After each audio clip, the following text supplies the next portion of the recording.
I've got two topics I want to discuss today. I don't know really what I'm going to call this video, but maybe Idiots Around the Anglosphere, because it revolves around some very unsavory folks in England and Australia. Although, now that I think about it, I don't know if Tony Blair still lives in England. I believe he's employed by the UAE. So that's I don't know, maybe he's still in England, though. I mean, just like how the UAE funds a bunch of think tanks in Washington, I'd be probably there. So I'll retract that. Pretty sure it's still England and Australia that I'm dealing with here. Tony Blair is out with an op-ed slamming Joe Biden for withdrawing from Afghanistan. Tony Blair was he was the original nation builder in Afghanistan. That wasn't so much Bush's focus at first. Bush was just more about like, hey, let's kick some butt. That's what America does. Yeah.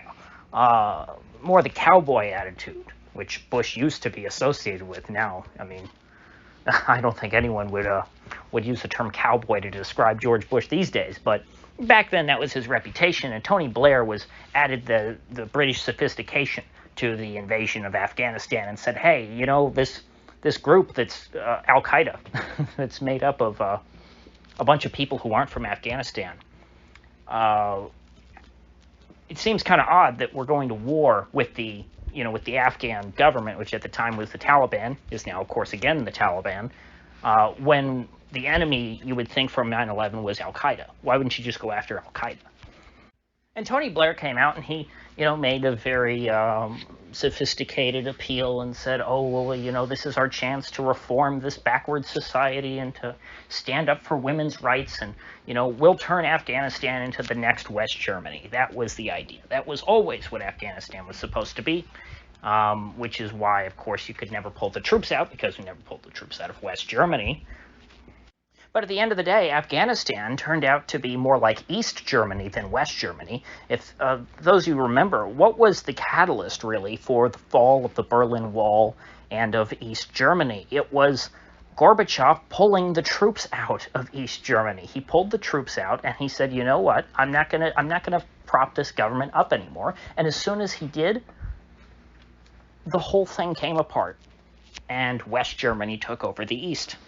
And the reason is because the East German government was just completely, to borrow a phrase from myself earlier in the week, it was completely incongruent with German society. Communism just was not sustainable. The Socialist Unity Party was unable to maintain its grip on power. It just did not have any popular mandate by that point. And the West German government, by contrast, was much more stable and had much more popular support and was much more in line with what German society was capable of. It culturally was just it suited them better than the East German government did, and that's why the East German government collapsed. Well, the same thing is true if you try and impose let's say the government in Kabul that was set up by the United States was similar to the one that they set up in West Germany, and that is why it fell apart so quickly, because West Germany, Japan, Afghanistan is not like those other two countries. Afghanistan is not even like South Korea, which South Korea, after many decades, eventually did, it was able to forge somewhat of a democratic system, but that was after a long time of, military dictatorship. South Korea evolved in a more democratic direction. But even if your goal really was, and you honestly, believed in the nation-building mission, Tony Blair obviously didn't know what he was doing. And neither did the rest of the neocons, or I guess neo-libs in the case of Tony. Tony Blair, I guess you could say, was more of a pure idealist. He just thought that, actually, it was a very Fabian, Blair's approach to Afghanistan. The idea was that, you could heat up Afghanistan, get it glowing red hot in the fire, and then you could pound it out on the anvil and reforge it closer to your heart's desire. But it just wasn't that simple. No amount of bloodshed was going to turn Afghanistan into Great Britain, France, or Germany. That's not how you reform a society. And frankly, you cannot force people to change their society. I mean, you can forcibly convert people to different religions, but that in and of itself, let's say you wanted to convert Afghanistan from Islam to, let's say, state atheism, as the Soviets hoped to do, or Christianity, that would take many, many generations. Even if you got the first generation to formally renounce their religion and to adopt a new set of values, a new creed, in their heart of hearts, they would still believe in the old-time religion. And it would take at least a few generations before that new religion would really stick. And so maybe Tony Blair accepts this, and he says that's why we couldn't have left Afghanistan. The U.S. shouldn't have left there for 50, 40, 100 years. The U.S. just should have kept fighting. But I would argue, and I don't think many people would argue against this other than Tony Blair, no matter how long the U.S. stayed, their approach to the country was so corrupt and incompetent that no amount of time would have on its own allowed them to reform Afghanistan into the kind of country that they wanted, the kind of nation that they wanted to build it into. There were too many issues to go over here, but they were just completely divorced from reality. And sadly, I guess you could say George W. Bush is having a bit more dignity than Blair. Bush just said, "Oh, it breaks my heart." But I don't think he got too much deeper than that. Blair is trying to, wax philosophical on all this and somehow, assert that he's still correct. He doesn't understand the issue. He didn't understand it back then, and he is still off in La La Land. It is quite frightening to think how many leaders in the world, how many of the global elite are completely off their rocker and just detached from reality. There are, I can think of, Otto von Bismarck, for example, the guy who gave us realpolitik, or at least the guy who popularized it, the guy they teach you about in history class. He may have been a bad guy. I wouldn't have wanted to live under him. I think that the net effect of his legacy was very negative for Germany. But at least I can respect him as an intellectual and say, you know what, the guy knew what he was doing. I don't like what he was doing. I disagree with what he was doing, but he knew exactly what he was doing. Kind of like Alan Greenspan in that sense. But Tony Blair, George Bush, heck, even Joe Biden, although I don't want to slam Biden in this context, they don't know what they're doing. They are not, an Alan Greenspan or an Otto von Bismarck. They are a Jerome Powell. And I think anyone who's followed this channel for a decent amount of time knows my opinion of Jerome Powell. So that's about all I'll have to say on that. Now, moving on to the second thing I wanted to discuss, it was Australia. Australia is, I don't think that there's any saving that. I think that there is probably a substantial minority of people who still, in their heart of hearts, believe that Australia should be a free society, but that is just a minority view. There's no other way of getting around that. I mean, there are people in Britain who, to a certain extent, might still believe in real human freedom and liberty. I mean, that's as a part of the Anglosphere. These ideas that we have here in the United States, where of course they're strongest, they originated in England. That means they also spread to Australia when the English went there. And for the duration of the 19th century and the early 20th century, England and Australia and the United States were all very, very free countries.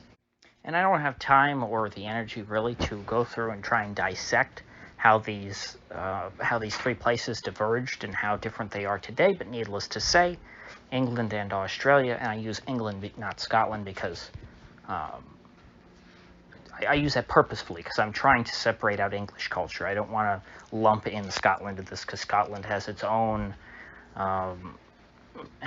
intellectual history. It has its own values, which at certain points in history could be quite divergent from the values of the English. So getting back to Australia, it's a very high trust society. These are not folks who even have they have no instinct within them to question the wisdom of the regime. It is enough that the authorities tell them to do something that they completely, without question, accept that that is the right thing to do. It is not. It's not a matter of are the authorities correct or incorrect to them. It's a matter of fact, because the authorities say that the virus is so bad that everyone must stay inside. The question is, do you want people to die or not? It's that, it's that black and white to them. They're not deep thinkers. You have to remember the state is a religion, and the more that people believe in the state, the less on matters of government, the less rational that they will be. Just in the same way that, people, your very annoying atheist friends might say how, religious people are irrational. Like, oh, how is the Trinity, three things and one thing at the same time? It doesn't make any sense. When you're dealing with a religion, things don't always have to make sense, because that is what makes it an act of faith. The idea of faith is that you don't know for certain, but you believe. You're going to have faith, and these people have faith in their regime. So even if the evidence contradicts everything that their police chiefs or their provincial premiers or their prime ministers happen to be saying, the authority figures are presumed correct, and there must be something wrong with the data or how you are interpreting the data. And so they have no problem seeing the absurd levels of police brutality that are being inflicted upon ordinary Australian people who choose to walk outside. That is culturally accepted in a high-trust society like Australia. It is understood, even much more so than, here in the United States, the Back the Blue crowd, who, frankly, does not back the blue as much as people in, say, a place like Australia or parts of Europe or wherever. Even the Back the Blue crowd can be persuaded a little bit, but again, it's a similar idea to where, gee, if you didn't do something wrong, the police wouldn't have beat you up. The very fact that the police are beating you up is evidence of guilt. Guilt of what? Guilt of just going outside for a walk? Perhaps, but it's guilt of something that warrants being beaten. It's why if you go on Twitter right now and you type in hashtag Australia has fallen, you don't see a bunch of people in Australia, lamenting, what their government has become and the way that they're treating people, innocent people, just people who want to exist. What you see are very happy citizens of Australia, thanking their police for beating up malcontents, people in Australia, mocking the idea that there's something strange going on there, people sharing photos of puppies, people saying, I'm very happy, to be locked down, I'm safe, and I'm not going to get sick. In other words, NPCs of the sort, people who, the lights are on, but nobody's home, folks who you cannot reason with. Now, the fact that they are the majority, that they are even the vast majority of the Australian population, does that mean that resistance is futile? No, because if the remaining portion of the population who does not approve of what's going on, if they're smart and organized properly, they could have an outsized effect on, the direction of government. Revolutions across the world are always carried out by a minority. During, uprisings in all parts of the world, it's never really that many people who are out in the streets. But even with that said, I do not have much hope for Australia. From what I've seen, the way that the pro-lockdown crowd, they are so pathological in their faith for the state, even if the police came out with live ammunition, not just rubber bullets that they're using now, if the police came out with live ammunition and started mowing people down, I think that folks in Australia would defend it. And the families of those people who murdered by the state would probably be shunned in their communities. I keep, as the days go by, every day, it seems, there's a new, very, very bad police video coming out of Australia showing the police abusing people for doing absolutely nothing. These cops are very clearly sick and deranged people who do not belong in a civilized society, but, lucky for them, Australia is no longer a civilized society. And so I can't say that I feel bad for Australia. I feel bad for individual people who are caught there in the crossfire, who are the targets, who are the small minority. I saw one thing on Twitter about, the truckers might be organizing a strike. And if that happens, it'll be very good. I mean, it's a very good tactic. The CIA has employed it in numerous countries in ways of trying to destabilize regimes. I don't think you're going to destabilize the regime in Australia. I think that its grip is, I think that it's considered to be far too legitimate. It would be a step in the right direction if people plan on staying there. But if I were a normal, free-thinking person who was not brain dead, I would be trying to leave there. Of course, from what I understand, people aren't allowed to leave Australia, which makes things very difficult. So I guess the only thing they can do is stand and fight. I mean, a trucker strike would be, it's a great idea. If they can pull it off, it would be fantastic. This is a good kind of example of what Asylum is for. If I were President of the United States, I would have spoken out quite heavily against this. Because here's the thing: what people don't like to understand about foreign relations and, setting standards for the international community and blah, blah, blah, blah, blah, this crap that hypocritical Western leaders go on about. They're all too happy to excoriate enemy states and people outside of the Western realm of influence for their human rights violations. They're very happy to do that, to try and be angry and show their discontent with countries who they have no influence over to begin with. But when it comes to countries within their own sphere of influence, within their own smaller community, their clique of the international community, they never speak out about the human rights violations. I mean, it's like all these people who are lecturing about how bad the Taliban is and how backward they are socially and how they treat women say nothing about Saudi Arabia. Whereas Saudi Arabia, since it is within the American sphere of influence, the United States could have has a much better chance of influencing them than they do the Taliban. Or than they do Iran, although Iran is nowhere. They're not in the same universe as the Taliban and Saudi Arabia. But a country like Australia, one of the United States' closest allies on the internationally speaking, has a very good shot at influencing. If the U.S. was going to try and exercise its power over other countries, it should be to try and police people within its own orbit and make sure that they are not doing terrible things to their citizens. And so this would be a very easy thing if you were President of the United States, to look at what Australia has done to its people and to at least call them out and to say, hey, let's recall our ambassador, or hey, we'll offer asylum to Australians who don't want any part of this. This is the sort of thing that I think asylum is for, although, of course, it's tough because asylum, as I've said, it should be for, you go to the country next door. You don't go across the world. You don't, if you're in Sudan, you don't fly to Mexico and then cross the U.S. border to apply for asylum. That's not how that works. If you're in Sudan and you need asylum, you go to Egypt. You go to, what is it next door there? Libya. Of course, nobody's going to find asylum in Libya these days. Not after Hillary and Barack put it through the meat grinder, but bad example. Australia is an island. They don't really have any neighbors except for New Zealand, which is, Australia Junior.